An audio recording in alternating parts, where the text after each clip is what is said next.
जन्म जन्म मुनि जतन कराही, अंत समय मुख आवत नाही।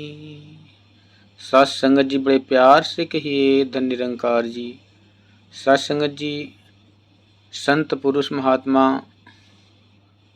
बार बार इस प्रभु परमात्मा के नाम का अभ्यास कराते हैं, ध्यान कराते हैं कि अभ्यास कर लो, रट लो, ध्यान में कर लो, ताकि अंतिम समय पे जब ये प्राण शरीर से छूटने का समय आए, जब ये अवस्था बिल्कुल डमाडोल हो जाए, तो इस परम पिता परमात्मा का अभ्यास ही हमारा सही मार्ग पर हमें पहुंचा सकता है। अन्यथा सत्संग जी सबकी अवस्था वही होती है कि अंतिम चरण में केवल रिश्ते नाते का ध्यान रहता है, धन दौलत की ध्यान रहता है, परमात्मा का ध्यान बहुत कम लोगों का बन पाता है। इसीलिए साधु संत महात्मा बार बार प्रयास करते हैं कि इसका इतना अभ्यास कर लो कि सपने में भी राम राम ही निकले, सोते जागते उठत खावत बैठत पीवत नाम हरि का ध्याना है। कि इस प्रभु परमात्मा का ध्यान उठते बैठते सोते जागते हर वक्त इसका ध्यान बना रहे, ताकि अंतिम समय पे परमात्मा का ध्यान आ सके इस मुखारबिंद पे ध्यान में, ताकि इस जीवात्मा को इसका असल ठिकाना मिल सके। सत्संग जी कहते हैं कि अंतिम समय पे जब हम इस प्रभु परमात्मा का ध्यान करते हैं तो मोक्ष की प्राप्ति हो जाती है।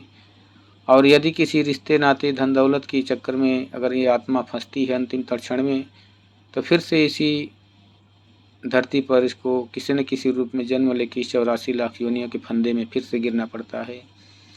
तो इसीलिए बार बार प्रयास संत महात्मा करते हैं कि आओ प्रभु का दर्शन कर लो, इस मन के अंदर इसकी छवि को उतार लो, इसकी दर्शन कर लो, क्योंकि दर्शन करने से जल्दी अभ्यास होता है। जितना हम बिना दर्शन के ध्यान लगाएंगे जीवन पर, 1 सेकंड मात्र से दर्शन के मात्र से वो काम सुलभ हो सकता है कि देखना इसीलिए जरूरी है। बिन देखे प्रतीत न होई, बिन प्रतीत प्रीति नहीं होई, प्रीति बिना नहीं भक्ति दृढ़ाई, जो खगेश जल की चिकनाई। कि दिखे बिना इस पे विश्वास नहीं होगा, और विश्वास के बिना प्रेम नहीं होगा, और प्रेम के बिना भक्ति नहीं, और भक्ति के बिना नैया पार नहीं होगी। ये सारी कड़ियाँ एक दूसरे से जुड़ी हुई हैं।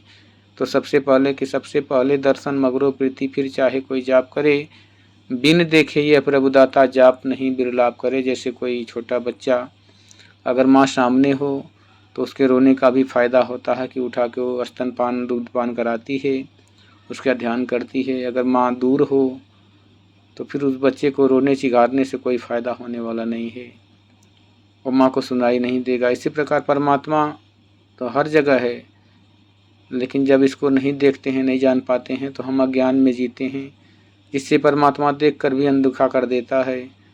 अपना कर्तव्य तो निभाता है, लेकिन हम इसके करीब रहकर भी इसका हो नहीं पाते हैं। तो सत्संग जी कहते कि इसमें इकमिक होना है, मिल जाना है। जैसे बूंद सागर में मिल जाती है, सागर ही कहलाती है। गंगा में गंदा जल मिल जाता है तो गंगा बन जाता है। ऐसे ही ये आत्मा परमात्मा में मिल जाना है, घुल जाना है, समा जाना है, इसी का नाम मुक्ति मोक्ष है।